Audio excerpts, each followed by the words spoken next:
नमस्कार दोस्तों, मैं डॉक्टर चंद्रशेखर आपके अपने यूट्यूब चैनल शेखर एकेडमी 2.06 में स्वागत करता हूं। आशा करता हूं आप सभी अच्छे होंगे, स्वस्थ होंगे, मस्त होंगे और आपकी तैयारी भी बहुत ज़्यादा अच्छी चल रही होगी और आप सभी अपने सिलेक्शन की प्रोसेस में सक्रिय होंगे। आज की क्लास में हम हिंदी व्याकरण के महत्वपूर्ण प्रश्नों को करेंगे। यदि आपको वीडियो पसंद आता है, प्रश्न पसंद आते हैं तो वीडियो को ज़रूर से लाइक कीजिए और आपको थोड़ी भी अगर यहाँ से हेल्प की उम्मीद है तो ज़रूर से चैनल को सब्सक्राइब कर बेल आइकन प्रेस कर लीजिएगा, जिससे कि आने वाली वीडियोज़ की नोटिफिकेशन सबसे पहले आपको मिले और आपको सरलता महसूस हो। चलिए, पहला प्रश्न है, शाश्वत का विलोम है। शाश्वत का मतलब क्या होता है? जो सदैव रहता है।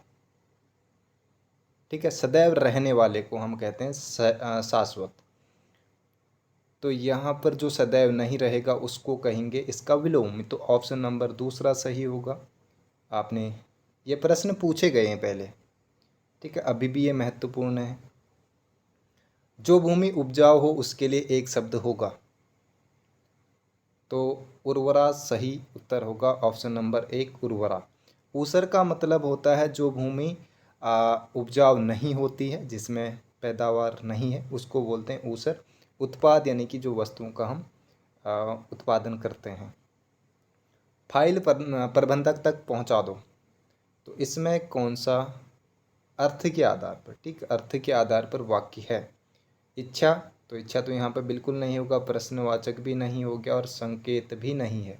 तो ऑप्शन नंबर तीसरा सही हो गया, आज्ञा दी जा रही, यानी कि ऑर्डर दिया जा रहा है। जब आपका सिलेक्शन होगा तो ये अथॉरिटी आपके पास भी होगी, तो जल्दी से सिलेक्शन लेना। निम्नलिखित में से लाघव चिन्ह कौन सा है? तो लाघव चिन्ह, देखिए लाघव चिन्ह क्या होता है? जब आप किसी चीज़ को ना संक्षेप में लिखते हो, संक्षिप्त कर देते हो, यानी कि उसको छोटे रूप में लिखते हो, तो उसको कहते हैं लाघव। जैसे आप कभी आपने देखा ईसा पूर्व, ऐसे लिखते हो ना, ईसा पूर्व। तो लाघव जो चिन्ह है वो ऑप्शन नंबर ए सही होगा, इसको बोलते हैं लाघव चिन्ह। ये जो है योजक चिन्ह, जैसे आप राम सीता लिखते हैं ना, ये बीच में जो लगता है इसको बोलते हैं योजक चिन्ह।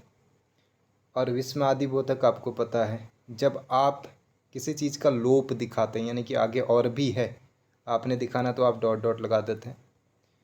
चलिए आगे चलते हैं। निम्नलिखित में वाक्य के घटक कौन हैं? ठीक है, किससे हम पूरे वाक्य का जो है सार्थक समझ सकते हैं? तो उद्देश्य से, उद्देश्य और विधेय। चलिए आगे चलते हैं। घाट घाट का पानी पीना, ठीक है, तो सही उत्तर होगा ऑप्शन नंबर 1 बहुत अनुभवी होना। ठीक है, चलिए आगे चलते हैं। विश्वामित्र का सही संधि विच्छेद होगा। विश्वामित्र का सही संधि विच्छेद होगा।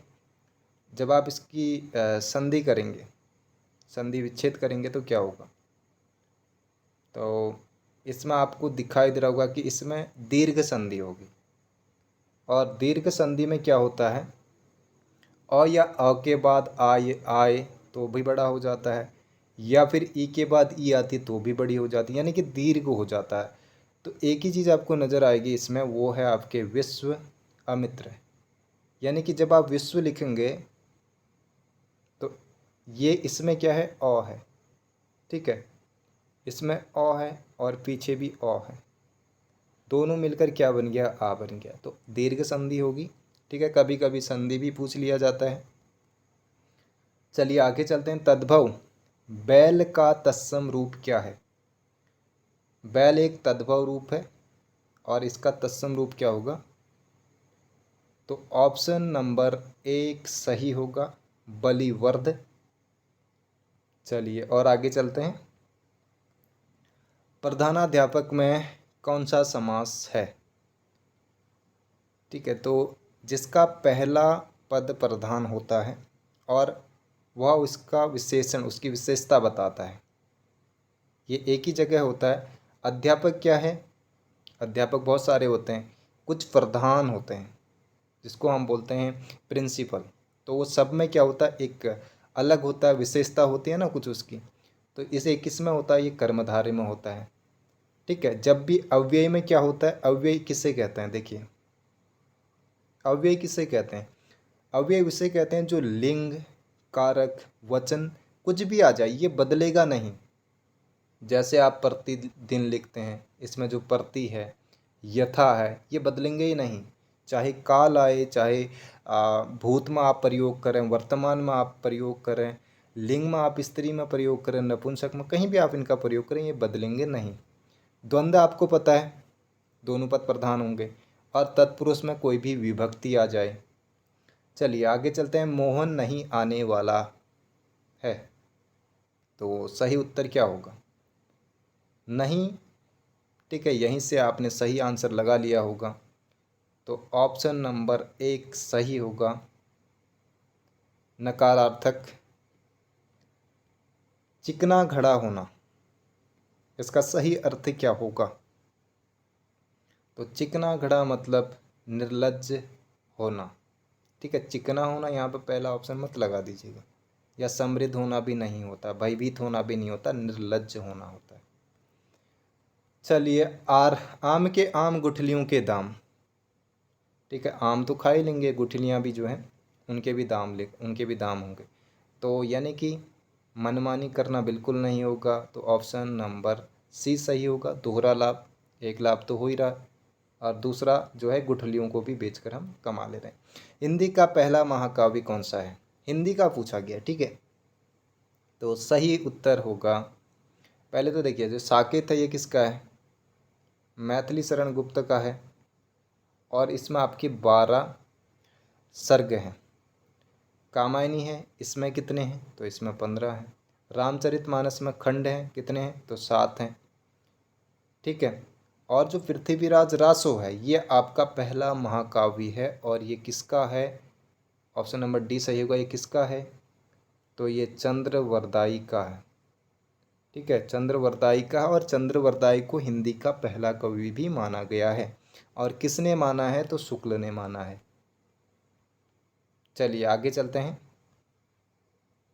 हिंदी में वाच्य के कितने भेद हैं, तो वाच्य के कितने भेद हैं, ऑप्शन नंबर 3, ऑप्शन नंबर 1 सही होगा, यानी कि 3। कौन कौन से होते हैं, कर्मवाच्य होता है, कृतवाच्य होता है, और भाववाच्य होता है। चलिए, धूप में चला नहीं जाता, यह वाक्य किस वाच्य का है। ठीक है, तो इसमें सही उत्तर जब भी नहीं या हाँ या है की बात होती है तो वहाँ पर भाववाच्य होता है। ठीक है, चलिए, अपभ्रंश का वाल्मीकि से कहा जाता है, अपभ्रंश भाषा है। ठीक है, तो इसका वाल्मीकि किसे कहा जाता है, वाल्मीकि का मतलब क्या है, वाल्मीकि ने क्या लिखी थी, रामायण। रामायण में क्या है, तो राम का पूरा जीवन है, श्री राम के पूरे जीवन काल को लिया गया है। तो अपभ्रंश भाषा में भी जो है रामायण को लिखा गया है, वो लिखा गया आपका पवुम चरियु। ठीक है, पवुम चरियु। अब ये किसका है, ऑप्शन नंबर 1 स्वयंभू का। हेमचंद्र ने क्या लिखा है, जो अपभ्रंश का एक व्याकरणिक ग्रंथ है इन्होंने लिखा, उसका नाम है शब्द अनुशासन। ठीक है, शब्द अनुशासन। स्क्रीन काफ़ी छोटी है फ़ोन की। सरप्पा को पहला कवि माना जाता है हिंदी का, और ये मद भी है, सर्वमान्य मद भी है। तो कौन मानता है, राहुल सांकृत्यायन। ठीक है, राहुल सांकृत्यायन, जिन्होंने घुमक्कड़ शास्त्र भी लिखा है। चलिए, अधजल गगरी छलकत जाय का अर्थ है, तो क्या होगा, यानी कि अल्पज्ञ के द्वारा गर्व प्रदर्शन करना। ऑप्शन नंबर ए सही होगा। ठीक है, चलिए और आगे चलते हैं। शताब्दी में कौन सा समास है, शताब्दी, इस नाम से कई ट्रेनें भी चलती हैं। देखिए, द्वंद्व में क्या होता है, दोनों पद प्रधान होते हैं, हमने बात की थी। अव्यय में अव्यय कोई भी ऐसा शब्द आएगा, और तत्पुरुष में कोई भी विभक्ति होगी कारक की, लेकिन जो दिगु है इसमें आपकी संख्यावाचक होते हैं, यानी कि संख्या, कोई भी शब्द ऐसा आएगा जो संख्या वाला होगा। ठीक है, तो इसमें क्या आ रहा है, 100 आ रहा है ना, तो ये 100 एक क्या एक संख्या है, तो द्विगु समास हो जाएगा। यदि आपको द्विगु और द्वंद्व में कभी भी कन्फ्यूजन होता है, देखिए द्विगु और द्वंद्व में कभी कभी कन्फ्यूजन हो जाता है कि इसमें क्या था और इसमें क्या था, तो द्विगु में वैसे ही 2 आ रहा है, इसको आप ऐसे याद रखना, द्विगु में वैसे ही 2 आ रहा है, तो यानी कि इसमें भी संख्या है, ऐसे ही आप याद रख लीजिएगा। प्रेमचंद्र की कौन सी रचना को ब्रिटिश सरकार ने जब्त कर लिया था, तो कौन सी रचना को किया था?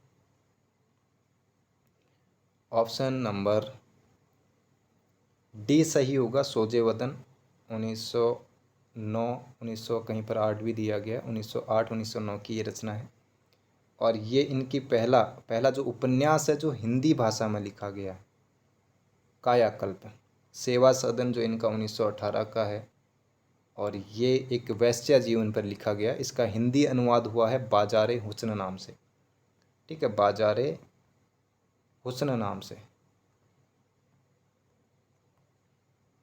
ठीक है, और जो कायाकल्प है ये आपका 1926 का है, 1926 का है।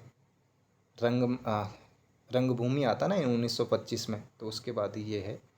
एक बार फिर से आप कन्फर्म है वैसे। और निर्मला 1927 की है। चलिए आगे चलते हैं, तार सप्तक के कवि हैं, तो कौन तार सप्तक के कवि हैं? जब भी खाली तार सप्तक लिख के आता है, यानी कि खाली तार सप्तक ऐसे लिख के आएगा, तो आप समझ जाना कि ये पहले तार सप्तक की बात हो रही है। देखिए तार सप्तक कितने आए, 4 आए। 1943 में पहला तार सप्तक आया, उसके बाद 1900 कितने में आया, 51 में, 1951 में दूसरा आया, एक मिनट, हाँ, 43 में पहला आया, 51 में दूसरा आया, तीसरा आपका 59 में आया, और चौथा आपका 79 में आया। अब इनको लाने वाला कौन था, तो लाने वाले थे अज्ञेय, सच्चिदानंद वात्स्ययन अज्ञेय। जो अज्ञेय है ना, इनका ये है आपका उपनाम। और ये उपनाम किसने दिया अज्ञेय को? कभी कभी ऐसे भी प्रश्न पूछा जाता है, क्योंकि अज्ञेय बहुत ज़्यादा प्रसिद्ध कवि हैं, और जिन्होंने अज्ञेय नाम दिया वो भी बहुत ज़्यादा फेमस हैं, यानी कि जैनेन्द्र कुमार ने ये नाम दिया इनको। ठीक है, जैनेन्द्र कुमार ने। तार सप्तक के कवि हैं, यानी कि पहले तार सप्तक के कवि हैं। दूसरे तार सप्तक के कवियों में शमशेर, बहादुर सिंह, भवानी प्रसाद मिश्र, शकुंत कुमार माथुर ये आते हैं। लेकिन जो नैमी चंद्र जैन है ये पहले तार सप्तक के कवि हैं, यानी कि ये तार सप्तक के कवि हैं। ठीक है, तो 20 प्रश्न हमने इसमें महत्वपूर्ण करे, और बहुत सारे प्रश्नों को मैं पहले ही करा चुका हूँ, तो आप चैनल को सपोर्ट ज़रूर कीजिएगा, चैनल को सब्सक्राइब कर सपोर्ट ज़रूर कीजिए।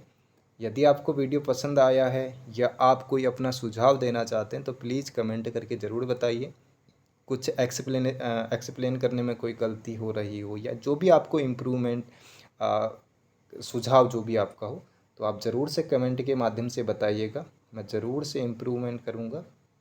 तो ये कुछ प्रश्न थे, मिलते हैं अगली क्लास में, और तब तक के लिए आप अपना ध्यान रखिए और पढ़ाई करते रहिए। जब तक सिलेक्शन नहीं मिलता है तब तक अपनी सक्रियता को कम नहीं करना है। तो जल्दी ही मिलते हैं अगली क्लास में।